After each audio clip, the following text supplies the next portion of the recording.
All right, thanks, Doc. And what we noticed was a great job by David Rudiman qualifying 5th, one of our 5 double-duty drivers. The other 4, 29th or worse. So they're going to be starting in the back over here, and looks like they're going to be starting on the back in Martinsville as well. Action is already started here in final practice at the Memphis Motorsports Park for race number 32 of 35. Let's show you the top 10 speeds right now and some fresh faces at the top of the charts. Look at young Matt DiBenedetto in the 20 car, second fastest. Brian Eichler third. There's Richard Boswell, the second, in 5th place. Todd Cleaver, of course, from the former days in the Truck Series. Michael Annette's got a good run going, and we're right out onto the track, and there is Eric Darnell, who is fastest right now. As let's bring in Rusty Wallace and Randy LaJoy. Well, right now, guys, they're out there pretty old tires. This is the same set of tires these drivers have had on the very first session. So they're slipping and sliding around a little bit, and the lap times are not near as fast right now as they were earlier. So that's to be expected. But hey, right now, Randy, it's all about getting these cars handling good, getting them stuck good. And we talked earlier, we think one of the most critical spots is the exit of turn 4. A lot of guys getting loose there. Well, it was very aggressive on the throttle. You get in the middle of the corner, you want to get to wide open. This is a big sweep and exit of turn 4, and you're going to be fighting wheel spin all day long. And you know, as we've seen, Eric Darnell does a great job in this car. And there's a couple other names in the top 10 we've seen: Matt DiBenedetto and Richard Boswell. These are 2 guys that have a chance in a JR Motorsports Hendrick car and also a Joe Gibbs car. And these guys could be the face of this series for years to come. You know, we talked earlier in the first session, we were first on TV a couple hours ago, about this is an opportunity race. This is for sure the last one of the year. These guys want to shine. They want to look good for everybody. And right now, just as you said, I see about 7 of those opportunity guys from Darnell all the way down to, you talking Annette, guys like that. I mean, they are running fantastic right now, but they got to. I just see here's Richard Boswell. You know, he's Willie Jackson's guy. This is Willie Jackson, is Dale Jr.'s stepdad, runs a late model program for Junior, and man, he's done a great job. Richard has all season long. Last couple of years, late models won a bunch of races, and this is a chance that Junior says, hey, I got a chance for you. The sponsor said, okay, jump in this car, try it out. This car is a consistent top 10 car all year long, whoever drives it, so it's a great opportunity for the kids. So here's a guy, Boswell, that nobody's ever heard of, at least I haven't, in the NASCAR Nationwide Series, and I know a lot of people out there haven't. But this is his chance to shine. This is a chance to run good for JR Motorsports. High-profile team with Tony Ura Jr. back on top of the box playing crew chief. How about Scott Wimmer, who's 4th quickest here, and he's only turned a couple of laps, 23.19 his best. And if you were with us on our first practice session, they were down in the mid-22s, high 22s. Yeah, like I said earlier, these guys are on all these old tires right now. They were down earlier, but right now they're slowing up. And they've got to get them stuck. The car's handling well in these cold temperatures. Right now, it's about 57 degrees outside here in Memphis, Tennessee. It's real cool and overcast skies. Probably won't be like that tomorrow. We hear it's going to be warmer, a little more sunny, so they're going to have to adjust for those conditions. So Wimmer, as he continues, again, talking about you want to run the low line. Wimmer giving us a good example. Yeah, Marty, one of the cool things about this racetrack is one thing you got to understand of these short tracks, you've got to get that car working on the bottom of the racetrack real good. The exit of turn 2 here at Memphis, the exit of turn 4 here at Memphis are very, very critical. We're going to see a lot of guys in practice, like you see Scott Wimmer right on the bottom. He's got to keep it low, but you're going to see a lot of guys in practice and in the race tomorrow getting loose off that corner right there. That's a very crucial part of this racetrack. Going around Shelby Howard in the 70. Shelby from Greenwood, Indiana, as there you see Wimmer's first practice comparison, actually slower than his first practice, and we mentioned the fact because of the tires, that's why everybody has sort of slowed down a little bit. The other thing I've noticed is we've talked about this in years past, that bump going down right there at the opening heading into turn number 3. Yeah, the bump down the back straightaway has been real abrupt. They have grounded, made it a little bit smoother, and the drivers don't complain near as much about it, but it's still there. Justin Allgaier, as you take a look, he is 9th right now. 23.38 seconds at 115 miles an hour is his best lap here. And you can see he's had those 2 top 10 finishes in his last 5 races and has a pretty good grip now by over 100 points on that 5th and final spot for the podium at the year-end Banquets Award. Stay with us. We'll be back right here to Memphis Motorsports Park for final practice. Oh, it is not a stop in Memphis unless you make a trip down Beale Street, home of the blues. The music goes well deep into the night, and no matter where you're at, the tunes sort of overlap as you walk along Beale Street. It is definitely something you have to do if you ever get to Memphis. At Memphis Motorsports Park, we're in final practice here for race number 32 of 35 on the NASCAR Nationwide Series. And let's get caught up on the latest action in the garage. And Jack, the man who was quickest in first practice, Mike Bliss, finds himself number 10 right now. Right, just breaking into the top 10, Marty. They have slung more springs than you'd find in a mattress factory. But the big key is they have been on used tires. We'll look right here. A new set of Dr. Feelgoods are going to go on. We'll find out if Mike Bliss was simply a blip in the practice radar or if he is a contender for the pole today. Let's check in with Rick DeBrule.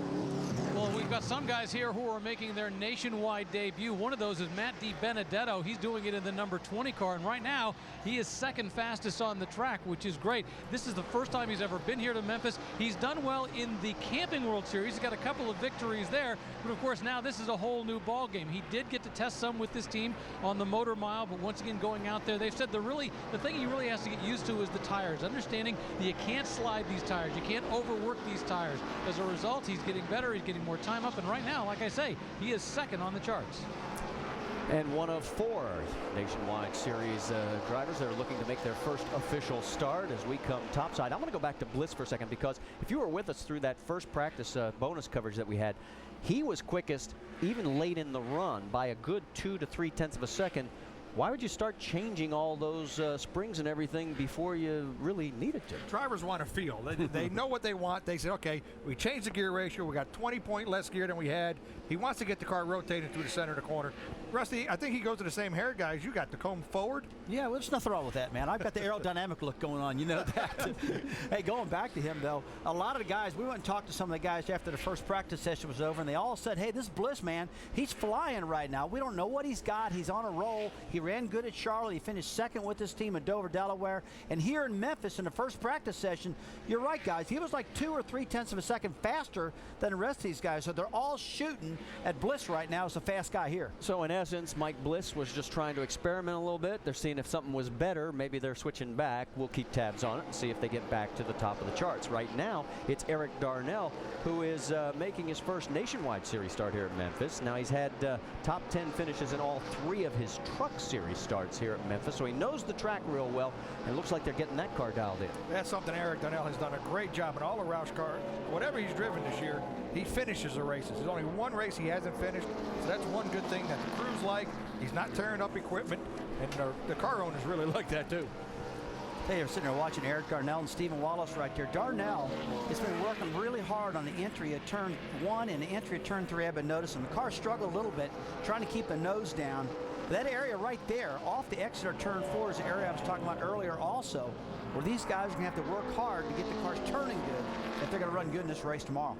The closer you run to the bottom at this racetrack, these guys are going to be trying to cut that grass with their left side tires. The more they run in the bottom, the quicker they're going to be. Boys, that was a great shot there. He's talking about exactly what you were talking about, getting the nose out. I mean, on the 66 of Steven, his car was much higher coming down that backstretch than the 6 of Darnell. Yeah, you're exactly right. And a lot of these guys, Marty, are running some stiffer springs in their front. And I don't know if Steven's one of them or not, to try to get more what I call mechanical grip. A lot of these guys like to try to lock the front end down for aerodynamic advantages. But this is an old short track that requires a lot of grip.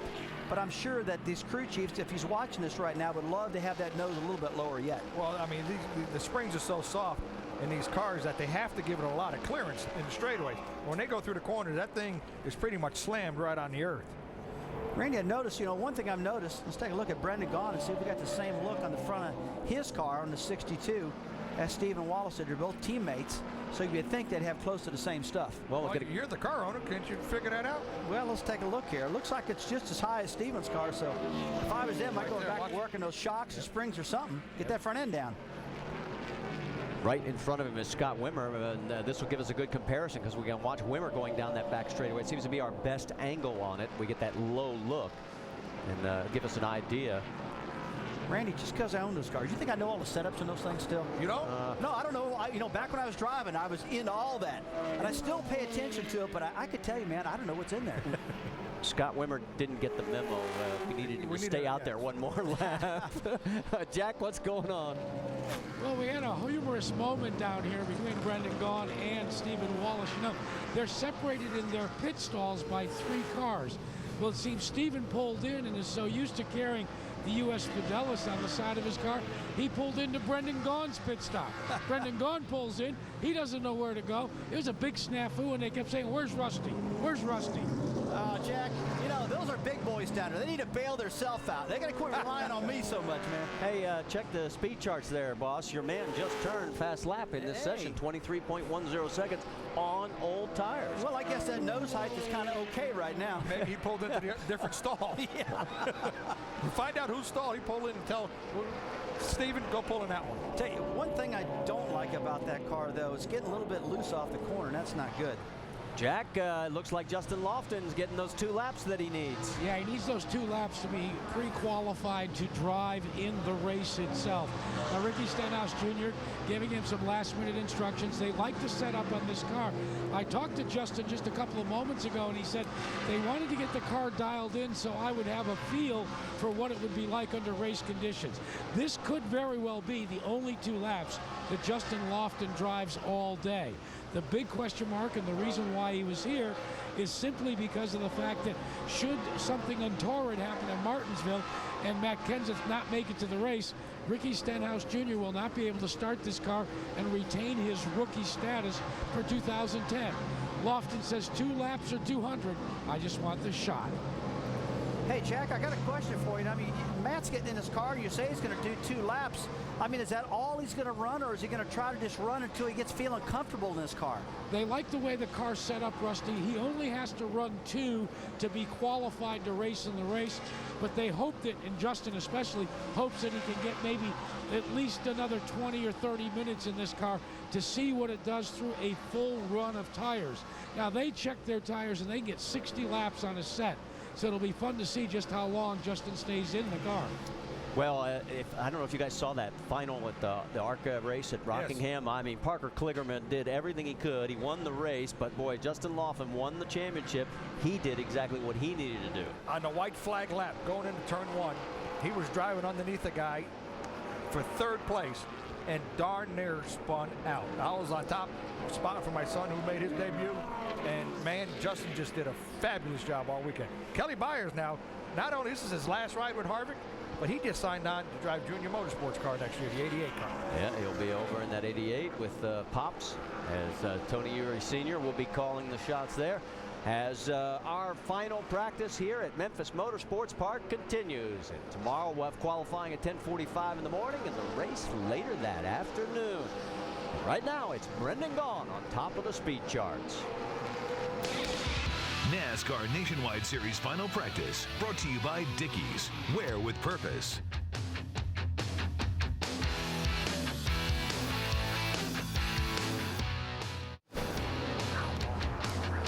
Back here at Memphis Motorsports Park, a big race for the Nationwide Dash for Cash, the final of the 4 standalone events. If you remember, it's Nashville, Kentucky, Iowa, and here. And it was Brad Keselowski picking up the $75,000 because it rolled over to the Iowa race. And so now he's 5 points behind in the championship. So there's $25,000 for the race winner who qualifies. And there's only 2 drivers that don't. More on that in a moment. But a $50,000 bonus for the guy who has the most points. And Kyle Busch leads by 5 over that man right there. But Brad Keselowski sort of brushed the wall. Let's get more from pit lane. Well, first, let's talk about that dash for cash. Remember, it was Brad Keselowski in Iowa that won the $75,000 because it had rolled over twice. So he ended up with a $75,000 payday. Well, think about this. If he can come away with the victory and obviously winning the points championship for those 4 races, he would have another $75,000 payday. I was talking to him just before the session. I said, well, you know, have you thought about it? And he goes, oh, yeah, let me tell you, I have thought about it. A $75,000 extra bonus on the payday. He thinks that'd be great. By the way, though, he's not running that great. He's okay out there, but he did have a little minor issue, just a slight tap against the wall when the car came in just a short time ago. You can see they had to just sort of do a little bit of work on the backside. You can see it scrubbed up the tire very slightly. It was not a hard hit. We'll call this a love tap. Talk with Tony Uri Sr. He says the car's fine. Once again, just enough to brush it, do a slight amount of damage, but he's okay for the track. Well, and also, let's go back to the dollars and cents of this thing. Throw in the purse, the contingencies, and everything else. This could be like a $200,000 payday between those two events for that man in the 88. Here's what it is. To go back, and you can see, add in the $75,000 he's won so far. If he gets first place, posted winnings here, the bonus from Nationwide, plus the points bonus, that's $209,000. Thank you very much. In the Nationwide Series, that's a big bucks, and you know that's got to be on his mind. I mean, all racers always tell you, all I'm thinking about is victory, but I'm telling you, they want points, they want the money. Hey, those cats are greedy too. But is this where Pops Uri is going to be the calming influence? Maybe later in the race, you know, but Pops Uri knows that that race team needs the money. And there's a lot of money out there, and you don't think he's going to get his percentage, you know, and that race team, I mean, that's something that's a neat program, but I wish it was only eligible to Nationwide only guys. Well, it is if you run the entire series. I'm not a double duty. I understand what you're saying. Time over You're saying that Carl Edwards shouldn't get it, Kyle That's Busch right. shouldn't get it, Exactly guys like right. that. It should just be the Nationwide cats that always support the series. Exactly It's a right. good point. And since I'm a car owner, hey, I agree with you. Okay, so you'll be making the call, Randy, on Monday to Nationwide Insurance to get them to change that If they're program for listening next year? now, yes, absolutely. Here's Trevor Bain in 99. You can see the different colors in the wheels. These are real old tires. That's brake dust on the front of these things. That's one thing. They have less gear. They have to use a little bit more brake, Rusty. And that's something we haven't really touched on, is the difference. When you practice, the longer you go, the more rear brake you put in that car. These guys are going to have to remember to put the front brake back in the car to qualify. And that's one thing that might rear its ugly head in this time around. You know, we were running 529 gear last time. Now these guys are running 514 gears, turn a little less RPM. That engine can't slow that car down so much. So the drivers actually got to push on a brake harder. And you see the front end of that car, that left front wheel is kind of dark. Those are chrome wheels, or chrome paint on those wheels. You can tell he's using the brakes a lot. But you know one thing also, Randy, this is a young driver. This is a driver probably doesn't have a lot of experience in managing brakes for a short track like this. That's one thing I've seen. The young guys don't use the brakes. So it's probably better off that he gets this way, because the younger drivers, they have a whole lot less discipline when it comes to the brake practice. No, wait a minute. When I was a young driver, I used the brakes a lot. Well, yeah, okay. Okay? Do you wreck a lot? Well, early, but not now. Let me jump in here, because we're going to go from the youngster to the oldster. Look at the nose on this car. Look at this nose. I'm going to cut in real quick. I like the way this 27 car looks. Coming down the back straight with that nose is way down. This is veteran Jason Keller. He knows how to get around these tracks. Now, of all the cars I've seen out there so far, this guy here has got the best looking platform on that car, meaning that nose down. And folks, if that nose can stay down, it's going to run faster around the racetrack. Jason, 39 years old. Let me put this in perspective. At age 19, Trevor Bain would not be our youngest pole sitter. That was James Busher. Remember him last year? Yes, sir. At 18 years, 6 months. And Jason at 39 would not be our oldest pole sitter. That honor goes to Jeff Green, 30. Well, yes, he would be at 39. Yes, he would, because Jeff Green was 38 at the time. My math, that was a long time ago. Your math stopped at 29. You're still holding. I'm counting, but I mean, Jason Keller, he's going to be our in-race reporter tomorrow. That race team, based out of Nashville, Tennessee, you know, as good as Jason is 8th in points, that race team doesn't have all the technology, all the information that you get when you live in the Charlotte area. If you want to ask Jason a question, go on to ESPN.com, search Ask the Driver, and who knows, Rusty may be reading your question tomorrow at the start of the race. At 3 o'clock, we're on the air with Countdown. That's 3 o'clock Eastern time. Jason right now, let's check the charts. He's 22nd on the speed charts, 23.56 seconds. But again, on those used tires, but he is running very consistent laps. He's within a tenth to a tenth and a half. We'll talk to him tomorrow during the race to see what he's got to say about his car. That's one good thing. He'll be happy to talk to us. And I love talking to him because he's a short tracker. That's where he cut his teeth, and we're at one of the old bull rings right here in Memphis. And he'll give some good sound bites, that's for sure. Well, Jason is the only man entered in the field that has been to all 9 prior Nationwide Series starts here at this track. So he's been in all of them. So Or I should say all 10 prior starts. And you know he had 6 top 10s and a best of second of those. And there is Brendan Gaughan, who is number 1 on the speed charts here in our final practice at Memphis Motorsports Park.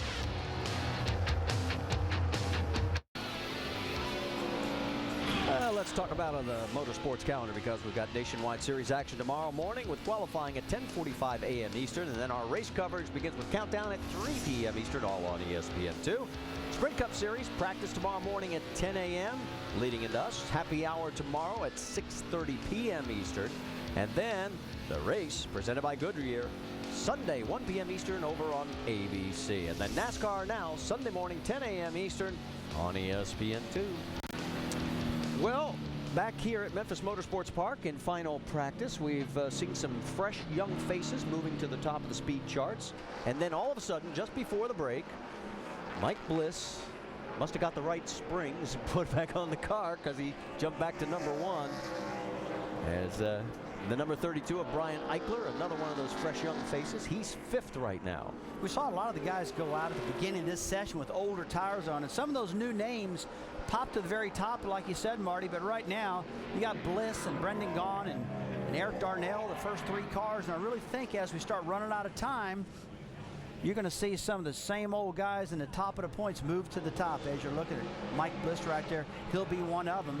Right now, it's about 4:25 here in Memphis. These guys are practice session ends at 5 o'clock here, so probably pretty shortly they'll start blocking them off, doing qualifying runs, seeing how fast these cars are going to run, because they want to get a good qualifying start. They want to get that track position, keep these cars up front. In our first session, he was talking about his relationship with Paul Wolf and that great communication factor. Right now, there's Justin Lofton trying to communicate with his crew chief and tell him what he's experienced in the car. So Lofton gets in his lap, so he will be able to run them up. Well, that's something that I've heard now. Stenhouse is going to start. He'll jump out, and Lofton's going to jump in, or vice versa. Well, no. What's going to happen is if Kenseth cannot make the start in time, if something gets rain delayed, then it would be Lofton taking over. Let's hear from Justin. I see Jack. Well, let's talk a little bit about your drive. It was more than 2 laps. What did you find out with the City Financial car? Hey, it's hooked up really good. It's a little tight right now. Ricky's been running all day, same set of tires and out of fuel. So, of course, it's going to be basically going to be at the end of a long run. And felt pretty good to me, felt pretty racy. So, I put some new tires on and stuff. It should be really good. Ricky should qualify really good tomorrow. And I'm just hoping Matt doesn't show up. But if he does, I think me and Ricky will have it tuned up pretty good for him. Let's talk a little bit if Matt doesn't show up. Is that your one opportunity, or might you make the start and then Ricky get in the car in relief? No, I think I'm pretty sure from what I've been told that I will be in the whole race. If Ricky gets in the car, he'll lose his rookie status for next year, and they don't want him to do that. That's why they brought me in. So I'm hoping Matt doesn't show up, so I get my one opportunity here with these 16 City Financial people. Let's check in with Rick DeBrule. Rick? Standing by with the guy who was number 1 until just a moment ago, and that's Mike Bliss. London Castle just took the top spot away from you, but you're pretty comfortable. You went out there and you did a qualifying run. How did it feel? Well, it was, the first lap's a throwaway. It needs heat in the tires, and I overdrove 3 and locked the left front up a little bit on the white flag lap. So I know there's more speed there, but it's going to be cold tomorrow morning, so it's going to be about like it is right now. All right, you've done well here on this track in the past. Haven't won here, but you've done well. What's the secret? Good cars. Staying out of trouble? Yeah, staying out of trouble and being up front is a big key. All right, good luck. Once again, Mike Bliss right now 2nd on the charts with what was a mock qualifying run. Yeah, his best year was 07. He finished 2nd. He has never been outside the top 10 in 5 runs here, or 4 runs, I should say, as there's Stenhouse and Lofton trading notes.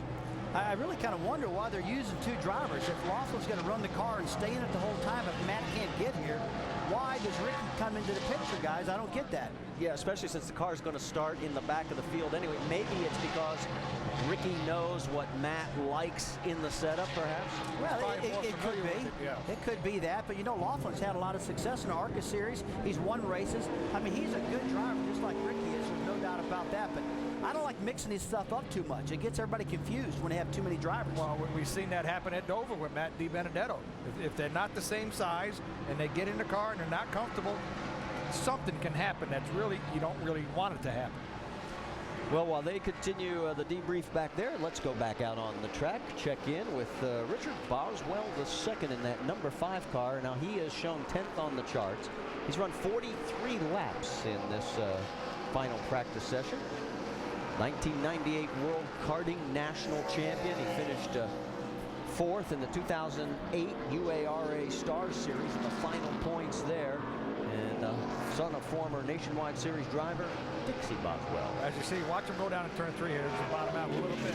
You see a little bit of sparks. A lot of these guys, they play with the shocks a lot on these cars. You know, it's bumpy. It's a racetrack that's got some bumps in it.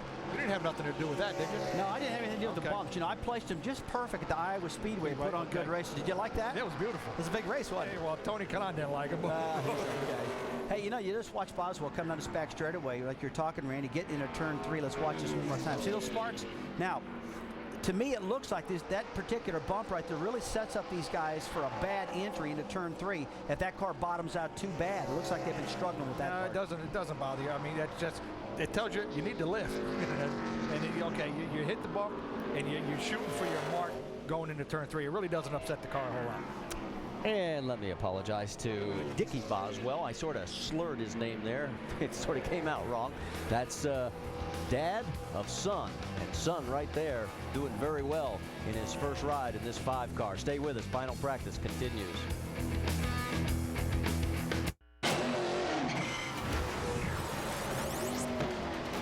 And here comes Carl Edwards. From the back to the front, once again, Carl Edwards making the move. Give Carl Edwards all the credit in the world. Sitting in a car that he didn't practice or qualify, Carl Edwards is our new leader, and he did it with ease. Points leader Clint Boyer is now 1 lap down. David Ruman's got anything. He's got to pull the trigger now. He can't do it. Carl Edwards wins at Memphis Motorsports Park. Look, we got a back flip and a back hand. I couldn't tell what he said. He had his shield down. He was nodding and shaking and nodding and pointing, and his wife was giving me the Hawaiian good luck sign. I mean, I went over and make sure he was okay. His throttle wasn't hanging or nothing, you know. I mean, just off the corner. I was cool with it. Landon Castle, he was cool with it. You said a couple weeks later you guys made up. You were okay with it after last year, right? Yeah, I talked to him in Miami. Actually, we were doing a Mikasuki appearance, so you know, it's fun to joke around and stuff. It's just hard racing. This is a fun racetrack. It's really action-packed, and I'm blessed to be back here. All right, let's talk about the fact that not only blessed to be back here, but you are back on the top of the charts. Right now, you're number 1. You had a mock qualifying run. How does the car feel? The car feels good. I mean, you know, it's just these guys at Phoenix Racing, they got a great program. They just go, you know, they go hard every week, and they work hard, and they need a good run. So I'm glad that James Finch gave me the opportunity, and I'm excited to get out there. I just appreciate the opportunity. All right, last year's Rookie of the Year out here to prove his name again. And that Rookie of the Year, the last time he made a nationwide start was Phoenix last November. Had a career best 6th and fell off the face of the earth. He's worked for Rick Hendrick. He was on a development deal for Rick. And when they kind of solidified their development deal and get old Mark Martin, he's probably the youngest 50-year-old out there. The kid didn't have no place to place him. So he's been a pretty good little driver. I know him quite well. In fact, he came over to the Goodwood Festival of Speed with us in England. And he drove Jeff Gordon's T-Rex car over there in some mock-up runs to show some fans over there in England what the cars. They did a good job over there. But he's just like you said, he's trying to find a good ride. Just wasn't no room for him last year. James Finch might put him in and let him run some more races and see how it turns out. He's got a lot of talent. He's awfully young though. Well, I mean, he's in a great situation. That race team was the fastest car here last year with Mike Bliss driving. If I was that kid, the car's fast. Man, you better look out. Keep your head on straight and try to win yourself a race. Well, one thing about these young guys, though, I mean, yeah, they want young guys. They want good drivers, but they don't want drivers that crash. Look, I went all through that with my own son, and that's starting to taper off and get a lot better. But that's the big hit on the younger drivers. They got so much ambition, guys, get themselves in a lot of wrecks. It really hurts the owners and the sponsors. Well, here's another guy looking for full-time work. Remember when Casey Atwood was the next hot thing? And right now he's filling in for Kyle Busch. He's 31st on the speed charts here at 23.68 seconds. And you're saying, wait a minute, FedEx? Well, don't forget, Memphis is the national home base for that big giant package shipper. I got to say, if I was Joe Gibbs, I would have done exactly the same thing. Hey, this is hometown for FedEx, like you said. We want to run good in front of these people, so let's go ahead and throw that name on Kyle Busch. He's leading the points. He's been great all year long. Made a lot of sense to me. Well, while these guys are turning laps, let's check in with Jack Root. He's caught up with Brad Keselowski. Yeah, and I asked him before we went on, I said, how's the car running? And you said, eh. Yeah, I'm a non-committal guy, I guess. Kind of like Brett Favre. Well, you know, the race is what matters, so try not to put too much weight into practice, and hopefully we'll have a strong Delphi Chevrolet for the race tomorrow. We know this car behind us is probably going to be the guy to beat, so we'll keep working on it and hopefully have a strong day. At Iowa, you were able to gather in an extra $75,000 to Nationwide Dash for Cash. You're in the hunt to get another $75 if you can win the race tomorrow. Have you tallied all that up yet? Well, I mean, that's a lot of money, ain't it? But we got to work real hard to get it. The Iowa win certainly didn't come easy, but that was a great weekend for sure. It'd be nice to be able to do the same. I think it's 25 if you win, and then another 50 if you win the championship. So that's pretty cool. I'm really proud of Nationwide for doing that. Would love to take it home. And you realize if you win both Iowa and the Nationwide Dash for Cash and the race tomorrow, we're talking about close to $250,000. What are you going to do with that? I'm sure I'll find ways to blow. I think you would. I think we will. It's not hard to spend money. Hard to make it, not hard to spend it. Let's talk about a moment that you had out during practice where you got into the wall just a little bit. What was the car doing that caused you to get up there?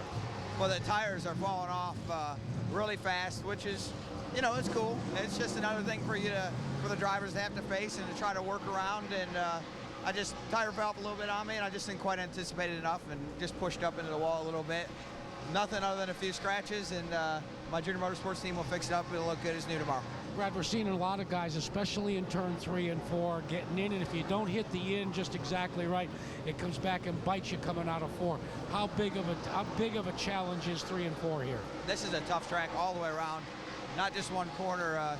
If you don't hit your marks just perfect here and have a nice consistent car, it's hard to be fast. Marty? And well, let's go back to Iowa, because that was the single largest event payout. He won $154,743. That's the purse, the contingencies, the bonus money. And it all went to Brad and the team. As he heads back to the hauler, let's take you back to Iowa and show you the moment where that big payday came from, guys. Hey, that was the inaugural race for the Iowa Speedway there. You saw Brad's car, and all day long he had a solid car, put a solid run on, gets the big money in front of a packed house, close to 60,000 there. It was just a great day, beautiful weather, and it was just a festive atmosphere, and he won a lot of money today. What was it, close to 150,000 you said? 154 and change. That included contingency monies, the purse, the bonus money from Nationwide. That's a good payday. You know, it wasn't an easy race. I mean, he had to pass Kyle Busch, you know, and you know, Kyle Busch has been passed a bunch late in the race, whether it's by Joey Logano or him, and then they interview Kyle. It's like somebody just canceled Christmas on the kid. He's not in that good a mood. The previous cash record, $132,000 by Denny Hamlin back in Mexico in 2006. Let's talk about the chase. It hits the halfway point. Mark Martin, Jeff Gordon will look to close the gap on current points leader Jimmy Johnson. NASCAR's best head to the shortest track on the circuit. The chase for the NASCAR Sprint Cup continues at Martinsville, and our coverage begins Sunday on ABC at 1 Eastern, 10 a.m. Pacific. It's presented by Goodyear.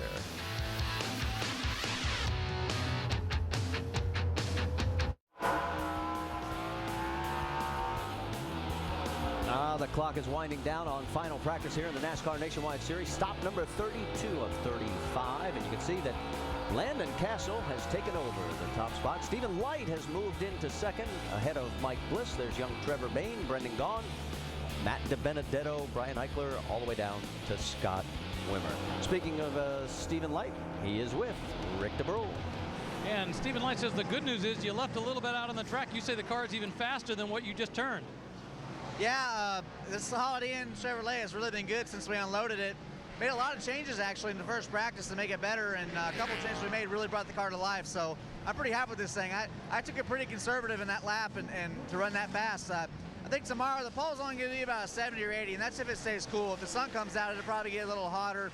I'll tell you what, I love coming to Memphis. The fans are great, and there's a lot of history here. The Kimmons family built the very first Holiday Inn back like 57 years ago, so it's always fun to come back here. Well, let's talk about the track temperature. It's only about 62 degrees out there right now on the track. How does it affect what you're doing today versus the qualifying tomorrow? Well, it's going to make it hard for tomorrow because if the sun comes out, it's going to be a different animal. This track really frees up and loses a lot of grip when it gets hot, and right now there's a ton of grip out there. That's why I actually ran slower than what the car had. I underestimated how much grip it had on stickers, so it'll be interesting to see what the weather's like tomorrow. You'd rather the sun stayed away, huh? Let's hope not. Stephen Light. All right, thanks, Rick. As Stephen, right now, very happy with his car and saying there's even a little bit more. Now, we mentioned the fact that we have 4 drivers trying to make their first ever career start. Here is another on that list, the 31 of Nick Janitis. He's a West Coaster. Won, I think, 3 championships this year out at Irwindale. 4 championships. It's kind of a cool name, Janitis. I like the way that sounds. He's not a spring chicken. No, been around for a while. He's 39. I mean, got a lot of talent. You know, been out there doing that. I mean, he understands what it takes to do this. I'm glad he's getting a break in this car. There you can see the statistics on him there, and 17 wins this year in 2009, collecting those 4 championships. All right, we've got other people getting ready to tape up and head on out. Jack, what's going on? Well, Marty, sometimes you're looking for a moral victory. For Trevor Bayne, it's all about the practice, of course, because David Rudiman will be driving this 99 car. They just did a qualifying run, and they liked what they had. And they were going to go and put it in the barn, as they say, tape off the fuel inlet and just go to the trailer. But then all of a sudden they decided, you know what, Trevor? If you want to use a set of 2-lap scuffs, we'll send you out for another simulated qualifying run and see if maybe you can edge your way to the top of the grid here. It's all about a moral victory for Trevor Bayne, because unless something happens, he'll be sitting on the sidelines when David Rudiman shows up to start this car in the back. And Rudiman qualified 5th, the best of our 5 double-duty drivers over at Martinsville. Edwards was 29th, Bush 41st, Kenseth 32nd, McDowell 42nd. And Stephen is coming back in and had a bit of a moment. Let's take a look. Now you see him come off of turn 2 right there. It looks like the back of the car steps out a little bit. Just getting loose right there. And that's not what you want at all. And he said, hey, enough of that. I'm aboard and I'm coming out pit road. We got to work on this car a little bit because there's about 20 minutes left in practice. And they got to get changes of springs, get this thing back in the ball game. And just a little bit earlier, we saw a piece of tape during the break where you wanted the car lower, and boy, they got it lower. Yeah, it looked a little nose high to me, and actually the car looked like it was running better like that. They got the nose lowered, and it's gotten loose and bottoming out, and that's not the way it would have go. Let's go back and show you what we're talking about. This is what we saw right during the break. And heading into turn 1 of all places. He says, you want it low, Dad? Here, check this out. I'm going into turn 1. I'm lifting. Yeah, we talked a lot about the bottoming out going into turn 3, but this car is actually bottoming out, hitting almost every bump going into turn 1. It's obviously running too low right now. Well, he's 22nd on the charts, Jack. What's going on? Yeah, but Rusty, they actually liked the adjustments that they made. They just went, as you said, a little too far. Steven came in and told the crew, it feels a lot better. Now, that's in quotation marks as we saw the sparks fly. So now what they're going to do is they're going to raise it up just a tiny, teeny bit, as Bobby Unser used to say, and then send it back out and see if he can crawl up on the lap chart a little bit. But he likes the way the car felt until that moment. Well, and while you finished up, Jack, we can tell you that Jason Leffler has just turned fast lap. He's gone to a 22.92 at 117.7, so his mock qualifying effort is successful. So the 38 team still looking for that all-elusive first win this year. And maybe tomorrow. I'll tell you, one of the key things here, we talked about it earlier, is qualifying. All these guys want to qualify up front as far as they possibly can, because if this leader sets sail, they can start getting lapped pretty fast on this little short racetrack. How about this? 7 of the 10 races at Memphis have been won from the top 10 and 6 from the top 5. Carl Edwards come from the back last year, so you know, I think we could throw some of that out the window. If you got a fast race car, I think you could start anywhere, Rusty. We've both been there. It's got to be awful fast, though. True. The minutes are winding down here in final practice at Memphis Motorsports Park. Stay with us. Here's our schedule for the Nationwide Series. We'll have qualifying tomorrow morning, 10:45 a.m. Eastern, and then our race with countdown starting at 3 p.m. Eastern, both on ESPN2. And then for the Sprint Cup Series, practice tomorrow at 10 a.m. Eastern and happy hour at 6:30 p.m. on ESPN2. And then on Sunday at 1 p.m. Eastern, it's the NASCAR Sprint Cup Series presented by Goodyear, 1 p.m. on ABC. And then NASCAR Now, Sunday morning, 10 a.m. Eastern on ESPN2. I'll tell you, this could be fun to watch tomorrow. I've been watching the fall off on these guys' tires. They're falling off almost 3/4 of a second, and we just watched Jason Keller do a mock-up qualifying run, and man, he was catching a guy in front of him so fast it was unreal. There's a big difference between new tires and old tires. That's going to make it really exciting for these cats tomorrow, that's for sure. Well, there is Jason Leffler, who has turned in. Don't go away, Jason. We want to talk to you. Rick? Yeah, exactly. We want to talk to him because he's the guy that's fastest on the charts right now. How hard was it to come up with that setup today to be the fast car out there? Well, I mean, we unloaded really well, and you know, with a practice session and no testing, even if you're good, you'll make a lot of changes just to see if you can get it better or stuff you've been wanting to try over the last couple weeks. And we haven't been at a short track for a while, so Scott made a lot of changes. We backed up some of those, and the car's really good tomorrow. Great clips Camry. Is fast. Got to thank all the guys. I was mad at them after, period, after Lowe's, and I had to apologize to them all. I really do. They've done a great job for me all year long. We kind of regrouped this week, and it showed. So we're going to have a good car tomorrow. It's our first race this weekend with an Arrington engine, and so far the results are really good. Scott Zipadelli, the crew chief, was saying he came in today without a normal checklist that he'd normally have. He's trying to kind of make things a little more relaxed for the crew, hoping it would make a change. You say you're seeing that result? Oh, yeah. I mean, it's just getting near the end of the year, you know, and everybody can see it. And we've done a great job. We've had a great year to this point. So we're just trying to capitalize on the great year we've had. Win a race, that would make our year even greater. And if we can do that tomorrow, this is the place we can do it at. And with a few little changes we made in the motor department, and I just think, you know, a fresh attitude on everybody's part, myself included, is really going to help.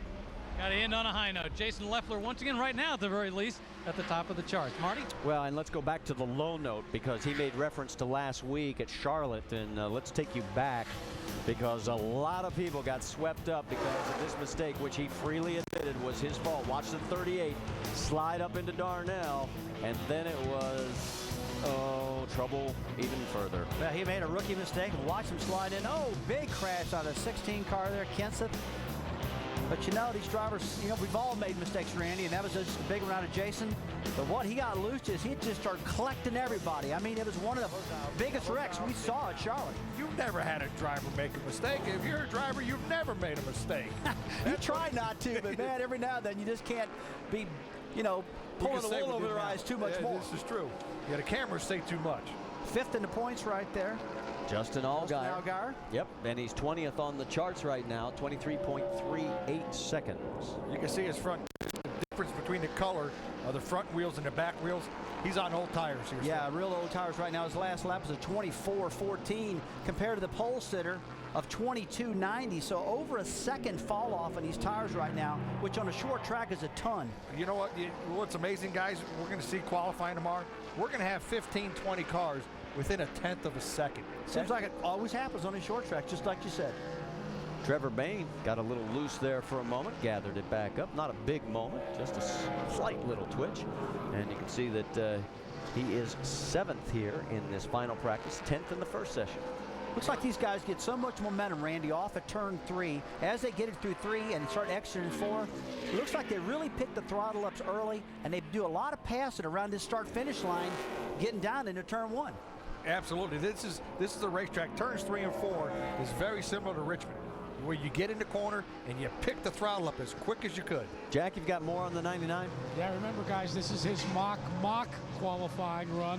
They actually told him on the way out, said, go give it and dig as hard as you can. And he came back and he said, if we don't put this thing on the pole tomorrow, there's something wrong. He says, this car just feels so good.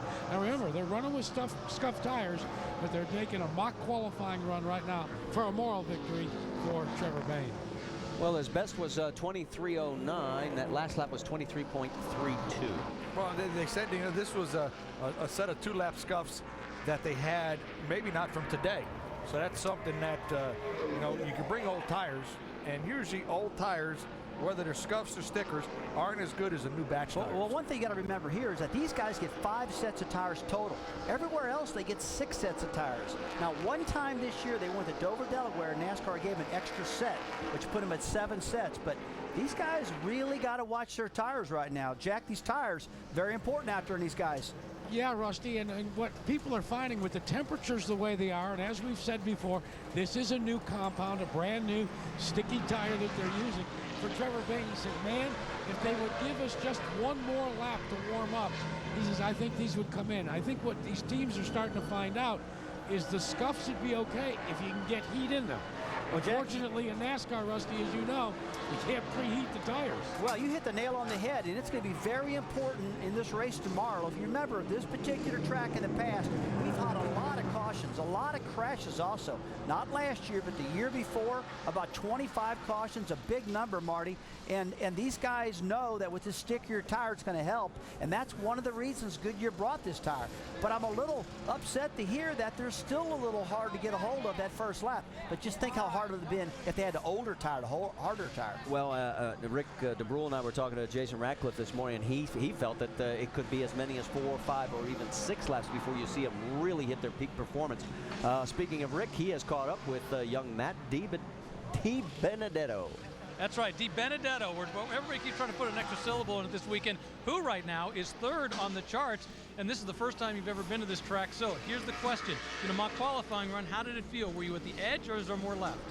There's definitely more left. The car was really good. We were just a little bit snug, kind of playing it safe, you know, didn't want to go out there and take any chances, and I definitely ran it a little bit easy.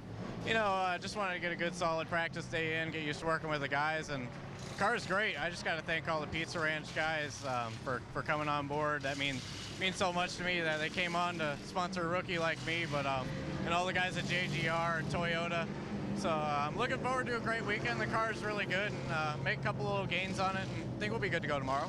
All right, briefly, what's it like to drive a nationwide car? A lot of guys out there dream about this. What's it like? Oh man, it's unreal. It's just it's great to have an opportunity like this. I'm just like a kid in a candy store, you know. I came in here with no sponsor to JGR, nothing, didn't bring any money except fire suit and helmet, and that's about all they got, and they gave me this opportunity.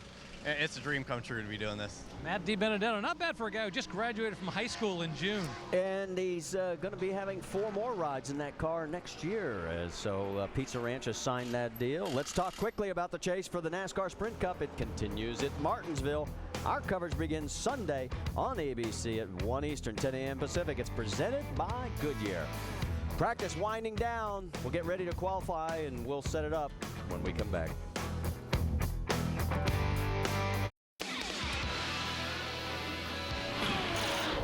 NASCAR Nationwide Series will have qualifying tomorrow at 10:45 a.m. Eastern, and then the race at 3 p.m. Eastern, both on ESPN2.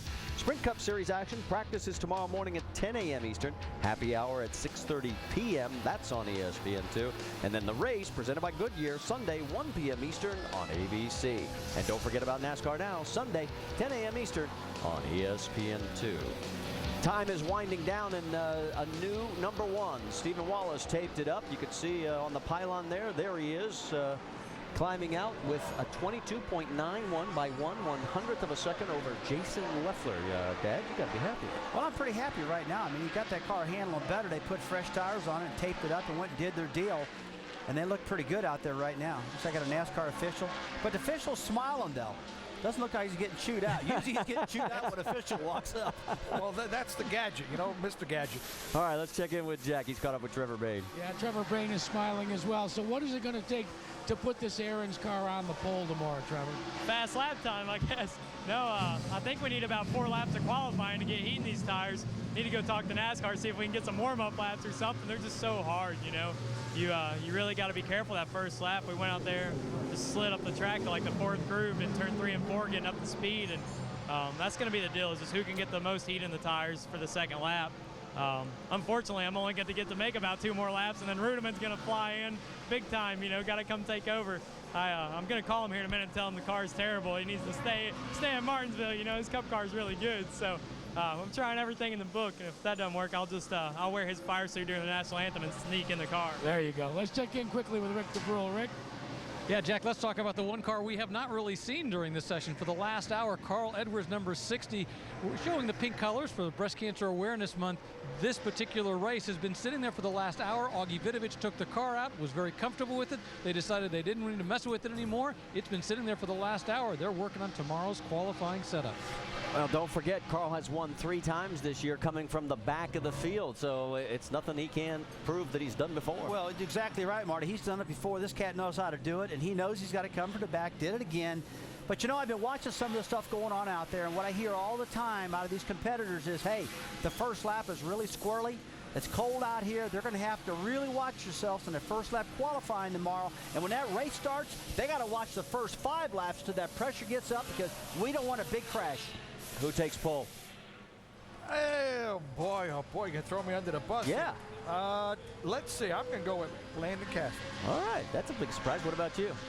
Well, you know, I don't know. These guys are all running good, and they were all on used scuffs. I didn't see any brand new tires going on just then, so it's going to be hard to see. But I think that Castle's going to be good. Leffler, Steven, obviously all of them. All right, don't forget to join us here on ESPN2 tomorrow morning at 10:45 Eastern for qualifying, and then the race begins at 3 o'clock.